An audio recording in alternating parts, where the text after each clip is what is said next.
cases are made consistently for equal women political participation in Liberia.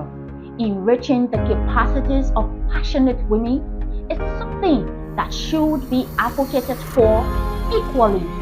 This is a documentary shedding light on two of the many institutions providing capacity development for women in politics in Liberia.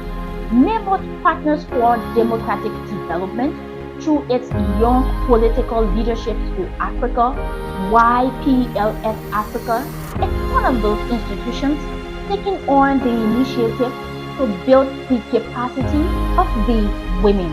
Afia Kemuka is the program manager of YPLS Africa, telling us about their efforts. YPLS is a flagship program of Neighborhood Partners for Democratic Development.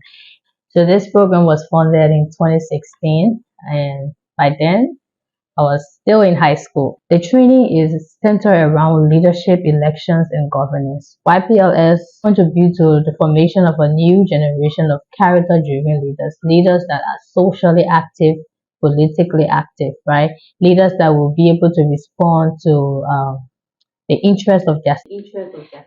The Liberian Women National Political Forum is another institution shouldering similar responsibility. Maria Fania is an activist at the forum. Liberian National Women Political Forum, it was organized by those women who were there. They were educated women and they were in government. And they saw the marginalization, they saw all the ills that were meted against women, so they decided to put themselves together using the international instrument to have women to the decision-making table. So it was in 2005, the forum was organized and brought together women from across Liberia. What exactly are their initiatives? We bring experts from across Africa to train young people, especially those who are interested in politics. Those who want to get involved with mainstream politics, we focus more on them. As in, there is campaign planning, there is messaging, there is learning about the electoral cycle, how to do your entire campaign plan, how to form a campaign plan. There's a lot of training that is done around there. The way the training is structured in our curriculum is really enriched to prepare them for elections, right? And even after elections, we just don't let them go. We have post-training activities that we keep engaging with our alumni. Quite recently, before the election, one of our strategies to, support women political participation, we created what we call the Young Women Political Council. So it's a national body. Across the 15 counties, we have women that are part of this network, and they have their president. We support them as an institution to, carry out awareness, encourage other young women, and just prepare them for elections. That's it. And then before the election, alumni of the YPLS Africa, we formed the Women Campaign Fellow Program. So the Women Campaign Fellow Program was smartly designed to just assign other young women who are interested in politics, since okay, they can't come forward right now to run for offices, they can also support other women who have come forward. So we assign each of these fellows to political candidates, women candidates, to just support them when they go for the campaigns, and the knowledge they have gained from the training to be able to make it practical in these women campaigns. So the program has trained over 930 young people across Africa, and we've gone to over eight African countries actually, aside Liberia, and we've had some major success. Liberian National Women Political Forum had the first national conference that gave birth to the Liberian Manifesto. The main manifesto was birthed in 2009. It was launched by Madam Salif, and the second edition was launched by President George Weah.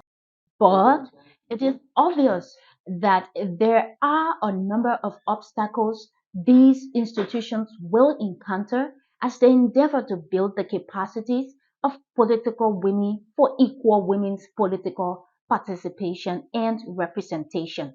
What are their stumbling blocks? Generation.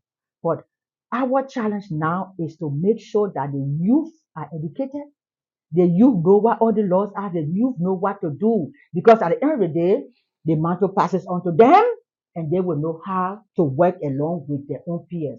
But 75% of our lawmakers, they don't even know any international law that has to do with gender equality. I tell you the fact. Then imagine within the 6 year period, as you're going to understand, you go to the next election and you have 90% of them going away and bringing a new group that you have to come to talk to.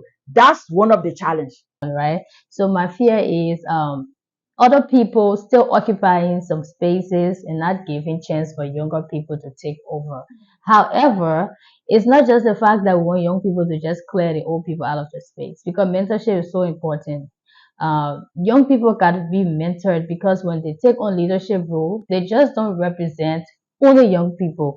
They represent everybody. They make decisions that will also affect the lives of other older people too in the country or in the society. So my fear is this thing. Young people are building this strong network. They are getting empowered. They are getting the knowledge. They are getting the skills to take over.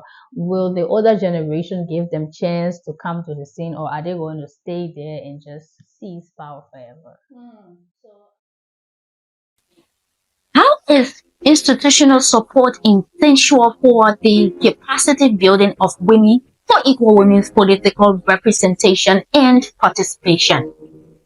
So, like you actually said, institutional support plays a very crucial role in reshaping political landscape to benefit women. So, for what I would look at, it has a lot to do with, let's say, gender responsiveness um, within the legislature, and also we also have political party reforms, right? Because our patriarchal society, they say, hey, we will listen, we will learn, but it is not automatic.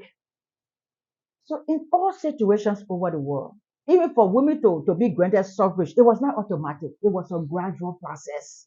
So we need to follow, whether it takes 20, 30 years. Let us have that mindset that definitely it will change. And in that in that time where it's changing, you have to disabuse your mind. Let us be equipped with what we need to sit there, because when we get to decision making tables, it should not be about our age. Let somebody not say, oh, we need a young person because you are young, so sit here. Let it be because we are capable enough. Our age should not be the only advantage that will get us to the room. This documentary was produced in partnership with the International Women's Media Foundation.